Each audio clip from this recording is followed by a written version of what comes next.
है बहनों का भाई, जनता के हक की है लड़ता लड़ाई, जनता के हक की है लड़ता लड़ाई। ए चाची, हर माँ का बेटा है बहनों का भाई, जनता के हक की है लड़ता लड़ाई। मांगे आशीर्वाद छू के हो पहुआ, हे चाची अब की जितैया चुनौआ, हे चाची अब की जितैया चुनौआ, हे चाची अब की जितैया चुनौआ, हे चाची अब की जितैया चुनौआ।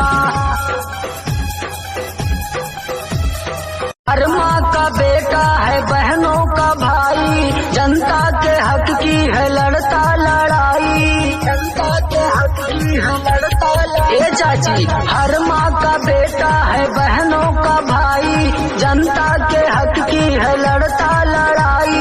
मांगे आशीर्वाद छू के हो पहुआ, हे चाची अब की जितैया चुनौआ, हे चाची अब की जितैया चुनौआ, हे चाची अब की जितैया चुनौआ, हे चाची अब की जितैया चुनौआ।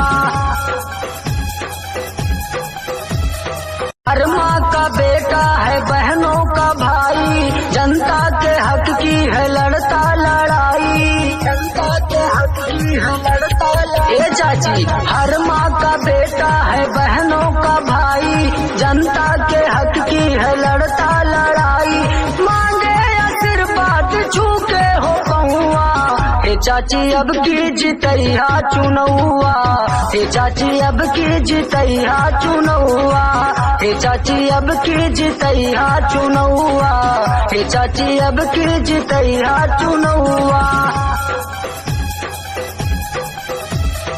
हर माँ का बेटा है बहनों का भाई, जनता के हक की है लड़ता लड़ाई, जनता के हक की है लड़ता लड़ाई। ए चाची, हर माँ का बेटा है बहनों का भाई, जनता के हक की है लड़ता लड़ाई। मांगे आशीर्वाद छू के हो पहुआ, हे चाची अब की जितैया चुनौआ, हे चाची अब की जितैया चुनौआ, हे चाची अब की जितैया चुनौआ, हे चाची अब की जितैया चुनौआ। हर माँ का बेटा है बहनों का भाई, जनता के हक की है लड़ता लड़ाई, जनता के हक की है लड़ता लड़ाई। ए चाची, हर माँ का बेटा है बहनों का भाई, जनता के हक की है लड़ता लड़ाई। मांगे आशीर्वाद छू के हो पहुआ, हे चाची अब की जितैया चुनौआ, हे चाची अब की जितैया चुनौआ, हे चाची अब की जितैया चुनौआ, हे चाची अब की जितैया चुनौआ।